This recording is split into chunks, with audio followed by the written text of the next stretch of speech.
Кросовер на струја имаат и малезиците. Пердува QVE е прв самостојно развиен електричен модел во земјата. Горд на постигнатото, овој производител кој е во тесни врски со Daihatsu ќе нуди само една верзија по цена нешто помала од 18.000 евра. Но без батериите од кинескиот CATL, кои овозможуваат автономија од 370 км, тие ќе се изнајмуваат за 60 евра месечно. Долг е 4 метри и 17 сантиметри, а мускулестата купе каросерија прави да изгледа динамично и моќно. Располага со 204 конски сили, кои пренесувани на предните тркала ќе го забрзаат до 100 км на час за 7,5 секунди.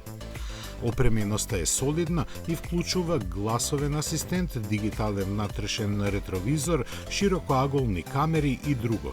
Се очекува месечно да се продаваат по 3000 примероци.